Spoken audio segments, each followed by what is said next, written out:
Assalamualaikum warahmatullahi wabarakatuh. Waalaikumsalam Waalaikumsalam warahmatullahi warahmatullahi wabarakatuh. wabarakatuh. We are from Group 3 from class Materials Development, Language Materials Evaluation and Development.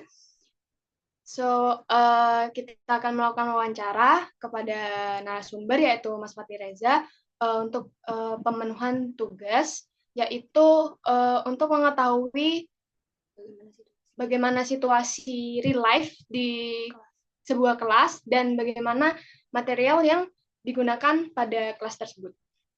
Uh, Sebelumnya, izinkan kami memperkenalkan diri. Saya Zediva Nadia. Saya Nadia Sabita. Saya Rufah Putri. Dan saya Kanika Disa. Oke, di sini setelah perkenalan, saya akan langsung menuju ke pertanyaan. Tapi sebelum itu, boleh tahu nggak Mas Reza ini sekarang sedang mengajar di sekolah mana dan tingkatannya apa? Untuk saat ini di asistensi mengajar angkatan 5 tahun 2024, saya mengajar di SMP Negeri 2 Maesan. Baik, saya akan langsung ke pertanyaan ya Mas. Pertanyaan nomor 1 itu, can you describe your classroom situation? Yang dimaksud dengan classroom situation di sini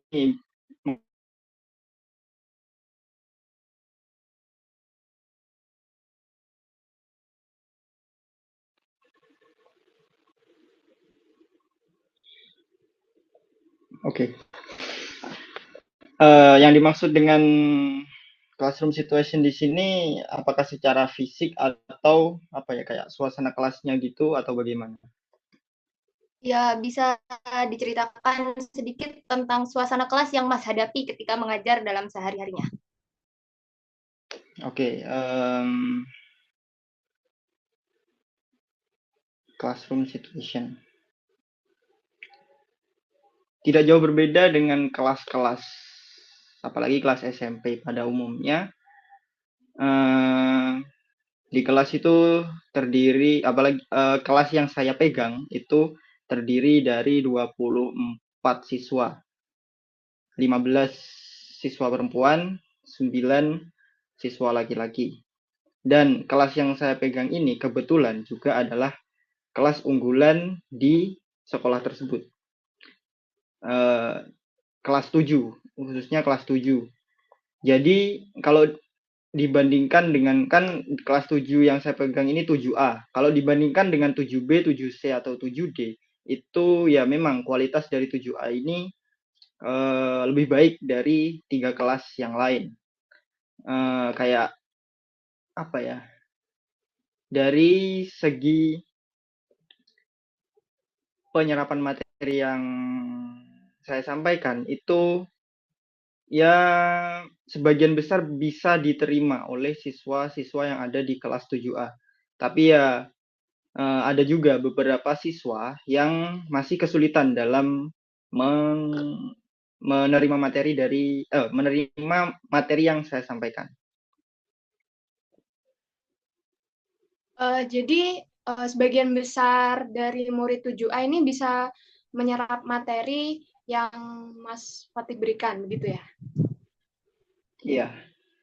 Ya anggaplah 70 sampai 80%-an siswa itu bisa mengikuti pelajaran bahasa Inggris yang saya bawa.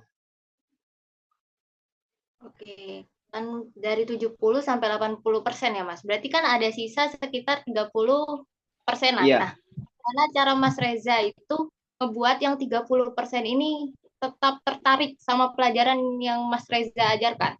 Biar mereka tuh nggak ketinggalan sama teman-teman yang lain. Kira-kira Mas Reza punya cara apa sih buat menarik minat dari siswa-siswanya? Kalau membuat mereka tetap tertarik dengan apa ya, suasana pembelajaran, itu biasanya salah satu cara yang saya gunakan itu adalah membuat mereka tetap termotivasi. Salah satunya dengan apa ya, kalau di kelas micro teaching itu diajarkan cara membuka kelas yang bisa membuat siswa itu lebih antusias begitu. Jadi apa ya? Biasanya saya awali dengan kayak ice breaking atau bernyanyi sebelum memulai pembelajaran gitu. Apalagi ini kan masih kelas 7 atau masih baru peralihan dari SD ke SMP gitu. Jadi suasana kekanak-kanakannya itu masih ada, masih terbawa. Oke, Oke, dari ini jawaban yang Mas Reza kasih, kira-kira menurut Mas Reza itu cara yang Mas Reza berikan itu sudah efektif apa belum untuk mereka?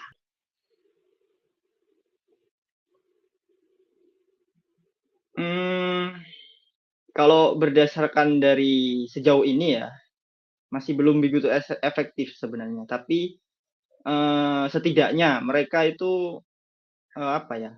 Kalau gimana ya bahasanya? Setidaknya mereka ya ketika saya menyampaikan materi mereka tidak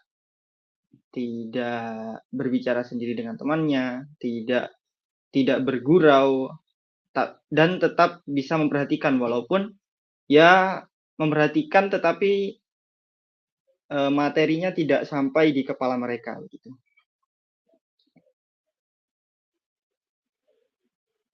Oke, terima kasih. Pertanyaan selanjutnya akan ditanyakan oleh Cantika ya, Mas.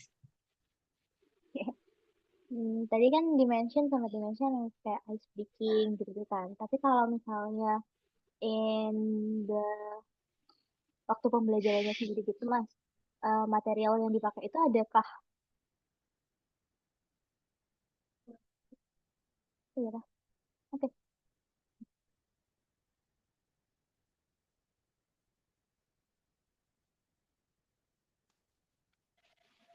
Sorry, boleh diulang? Oke. Kan tadi sempat dimention tentang ice breaking. Nah, kalau misalnya pada saat pembelajarannya sendiri itu apa ada kayak specific activities atau materials yang dipakai yang itu disukain banget gitu loh Mas sama murid-muridnya. Terus apakah itu juga menjadi hal yang dapat meningkatkan pemahaman mereka Pak enggak? Cukup dimengerti atau? Berarti poin yang ditanyakan specific activity. Ya, Biasanya kalau di awal pembelajaran itu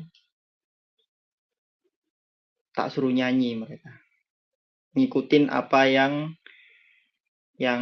saya ucapkan gitu. Contoh, baik adik-adik sebelum kita mulai pelajaran, setelah berdoa ya itu oke, sebelum mulai pelajaran biar kalian tetap semangat kita nyanyi dulu gitu misalkan. Terus apa ya? Kan itu mereka juga masih kelas 7. Jadi liriknya itu tak tulis di papan dulu. Lirik yang nantinya kayak mau dinyanyikan. Contohnya gini. Good morning everybody, how are you? Terus muridnya jawab, I'm fine. Good morning everybody, how are you? Terus dijawab lagi, I'm good gitu. Good morning to me, good morning to you, good morning everybody, how are you? Terus mereka semua, I'm okay gitu. Diulang 2 sampai 3 kali. oke.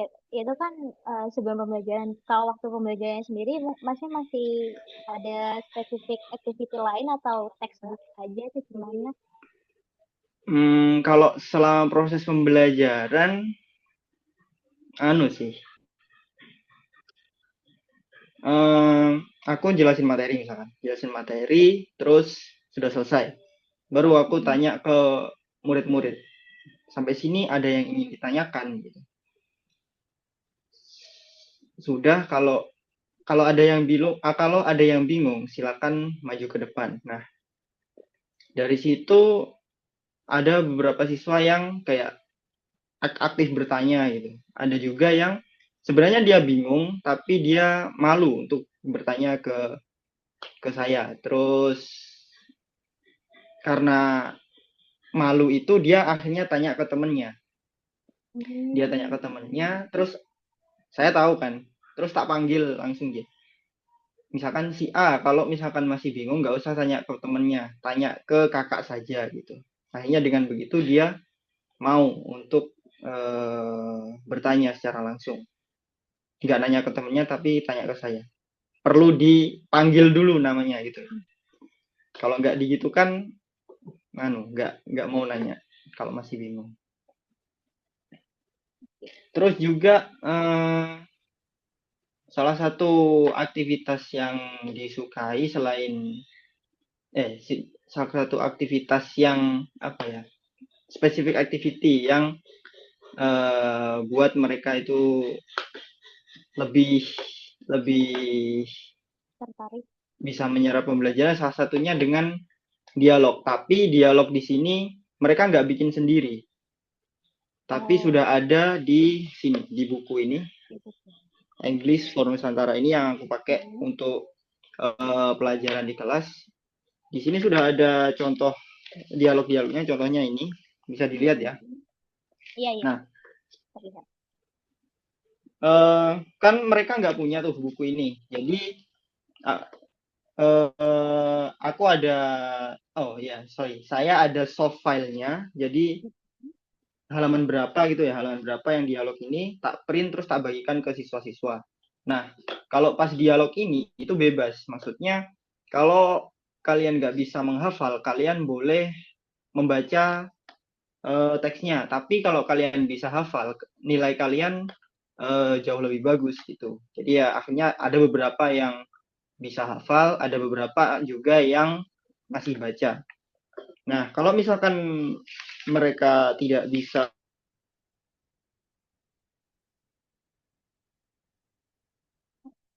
Oh, sorry. Kak, suaranya hilang. Ya, apa ini bilangnya?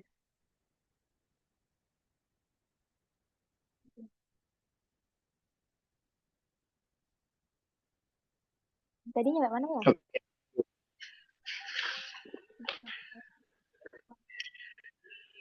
kalau misalkan siswa yang tidak bisa menghafal, terus dia tidak bisa pronounce kata-kata yang ada di dialog atau conversation ini dengan benar, ya tak kasih tahu cara pengucapannya yang benar itu seperti ini. Terusan mereka sudah paham, akhirnya di kesempatan berikutnya mereka bisa pronounce kata-kata yang awalnya tidak bisa tadi bisa menjadi benar gitu. Jadi spesifik activity-nya itu ya itu aktivitas dialog. Apalagi mereka nggak usah bikin kan, udah ada dialognya, jadi ya mereka tinggal praktek aja, tinggal jalan.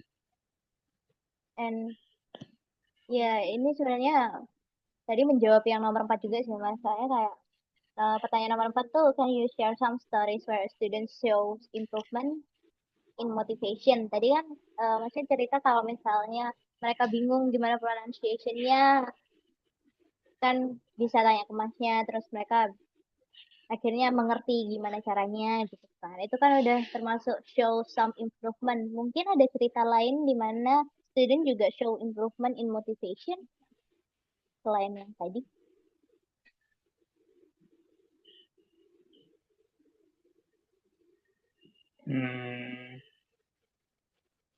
Apa ya?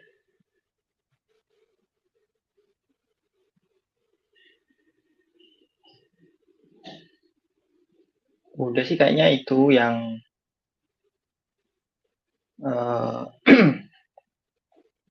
yang dialog tadi. Kalau ada yang bingung dia bertanya, terus ya itu tadi sih yang awalnya dia cuma tanya ke temennya ketika bingung, terus tak mention namanya, tak sebut namanya, tak panggil, ayo kamu tadi tanya ke itu, tanya apa, mana yang bingung. Mungkin Terus karena mereka akhirnya dia, lebih oh ini merasa kak yang bingung tadi ini. Okay. The next question dari teman saya, Rafika. dari saya. Oh, Aceh ya. Oke. Jadi untuk pertanyaan selanjutnya, bagaimana Mas Reza ini menghadapi siswa yang tidak bisa mengikuti atau keep up sama pembelajaran atau material yang Mas Reza berikan?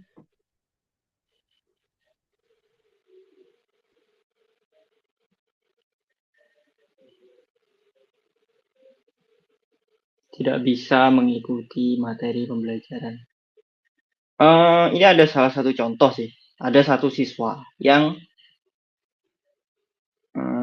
ketika aku jelasin materi, terus juga nulis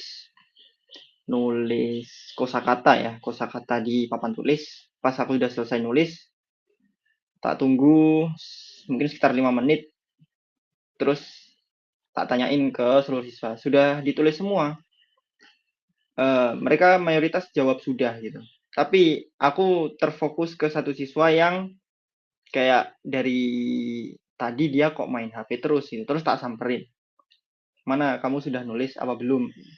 Oh, belum Kak gitu. Ternyata dia main HP terus main game. Nah, berarti kan itu menunjukkan kalau dia tidak bisa mengikuti pelajaran. Nah, akhirnya sini HP-nya tak bawa dulu. Kamu lanjut nulis. Nanti kalau pelajaran sudah selesai, HP-nya tak kembalikan. Dia awalnya agak berat gitu ngasihkan HP-nya. Dia cuma senyum-senyum, ayo mana sini daripada nanti tak laporkan ke guru pamong. Dia akhirnya dikasihkan, terus dia lanjut nulis. Tapi di situ aku tetap stay di samping dia, memantau dia itu beneran nulis atau enggak, nunggu sampai dia selesai gitu. Pas baru kalau dia udah selesai baru tak lanjutkan penjelasan materinya.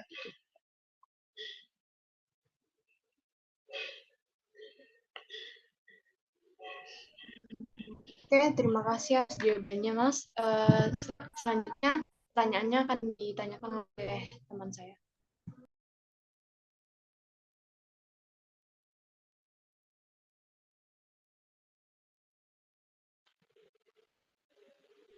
Oke. Jadi ini pertanyaan terakhir, Mas. Bisakah, apakah ada challenge lain selain dari beberapa siswa yang tidak mengikuti pembelajaran tersebut? Apakah ada challenge lain, terutama dalam pengajaran bahasa Inggris? Kalau tantangan lain ya atau challenge lain itu mungkin di ini sih, di bagian apa namanya, apa ya kok lupa ya nyebutnya ya. Oh iya, sikap atau attitude dan juga behavior atau kebiasaan. Maksudnya gimana? Nah, pertama sikap. Sikap ini kan aku ngajar di kelas 7A. Terus di situ juga aku berusaha untuk akrab sama mereka supaya mereka bisa menikmati proses pembelajaran bersama saya gitu. Tapi karena sudah dibilang akrab gitu ya, sudah dibilang akrab sama siswa, sudah dekat, ada salah satu siswa yang dia itu kayak mungkin karena saking akrabnya, dia itu sampai bersikap kayak sedikit kurang sopan ketika pembelajaran. Contoh, baru aku masuk kelas ya, si siswa ini udah bilang, Kak istirahat gitu. Baru masuk kelas itu padahal. Karena di situ aku juga agak sedikit, ini kok siswa kok gini sih, kok agak jengkel gitu. Aku bilang gini, iya dah sana istirahat. Terus siswanya bilang, beneran Kak gitu. Iya, iya istirahat. Tapi nanti nggak usah masuk kelas lagi gitu. Nah, dengan aku bilang gitu, bukannya dia itu kayak menyadari kalau dia salah atau dia itu tidak mengulangi bertindak sedikit lebih sopan lagi, dia malah nanya gini, kalau tasnya di bawah, kalau kursi dan mejanya di bawah, dia itu kayak malah tambah celometan gitu loh. Terus tak tegesin lagi, bisa nggak kalau udah waktunya pelajaran itu serius sih, jangan bercanda terus gitu. Nah, ketika saya bilang kayak gitu, ketika tak tegesin, tahu nggak apa jawaban dari siswa tersebut? Sih sok cool gitu katanya. Malah dibilang sok cool gurunya gitu loh. Dibilangin lebih tegas biar serius pas pembelajaran, malah gurunya dibilang sok cool gitu loh. Dia sambil senyum-senyum kayak gitu lagi. Terus untuk behavior atau kebiasaan, bukan hanya di pelajaran bahasa Inggris, tapi di pelajaran lain juga itu mereka sering keluar kelas, entah alasannya mau pergi ke kamar mandi, entah beli pulpen padahal nggak beli pulpen beneran, entah mau nemui siapa gitu. Pokok intinya mereka pas pembelajaran itu ya gimana caranya mereka bisa keluar kelas gitu untuk sementara waktu. Nah, biasanya yang pergi ke kamar mandi ini nggak cewek nggak cowok sama aja, itu minimal 2 orang. Akhirnya tak tegesin, Kak mau izin ke kamar mandi. Nah, temennya yang satunya yang nggak ikut izin ini udah siap-siap mau keluar juga. Aku bilang gini, boleh, tapi 1 orang aja. Tak gitu kan langsung bingung mereka. Kak, berdua Kak gitu. Nggak, 1 orang aja. Nah, maksudnya masalah keluar kelas pas mau izin ke kamar mandi, mau beli pulpen atau mau kemana lah, itu sebenarnya udah disinggung sama salah satu guru ketika upacara pas penyampaian amanat. Itu udah disampaikan berulang-ulang kali kalau kalian itu tolonglah jangan setiap pembelajaran pengen keluar kelas ke kamar mandi lah, beli pulpen lah, padahal kalian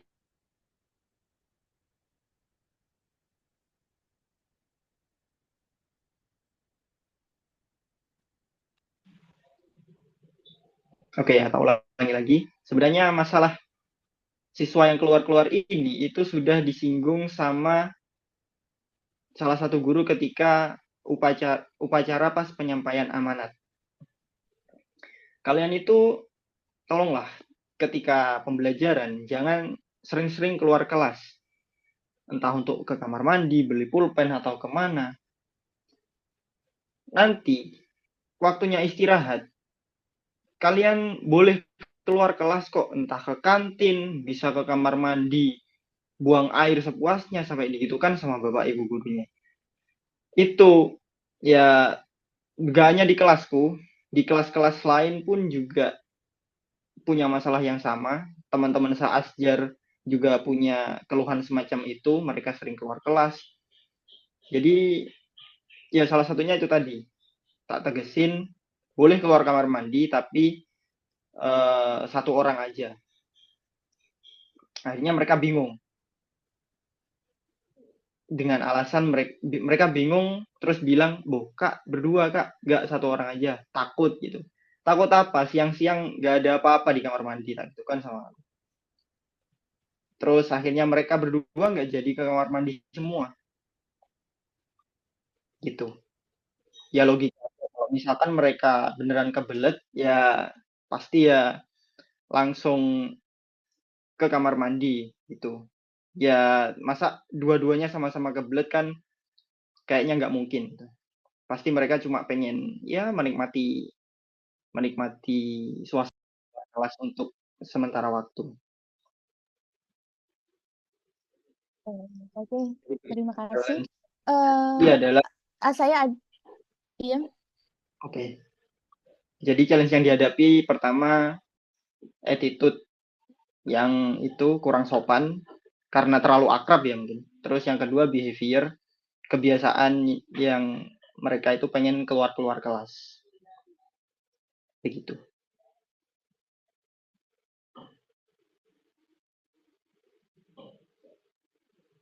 Oke, terima kasih Mas Reza.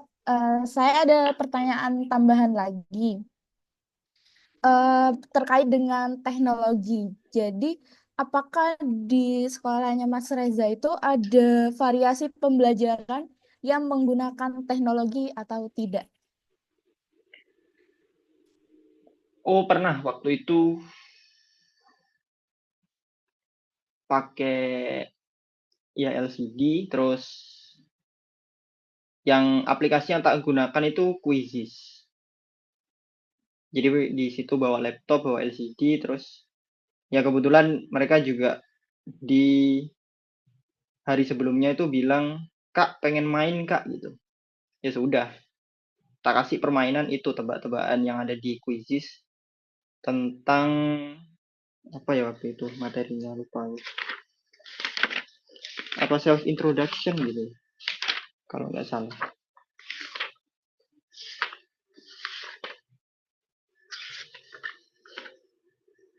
Oh, greetings, tentang materi greetings.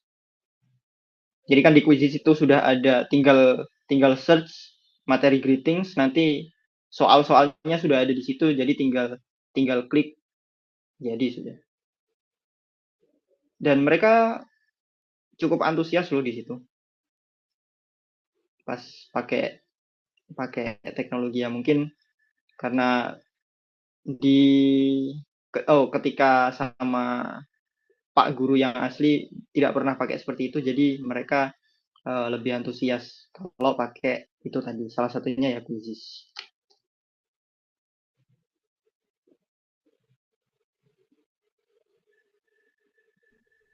Oke, terima kasih Mas Reza atas waktunya. Mungkin dari Mas Reza sendiri ada kayak mau disampaikan lagi terkait dengan bagaimana pembelajaran di kelas atau ada pertanyaan dan sebagainya.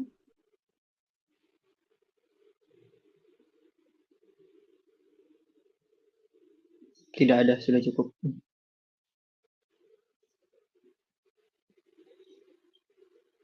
Oke, kalau begitu terima kasih Mas Reza atas waktunya.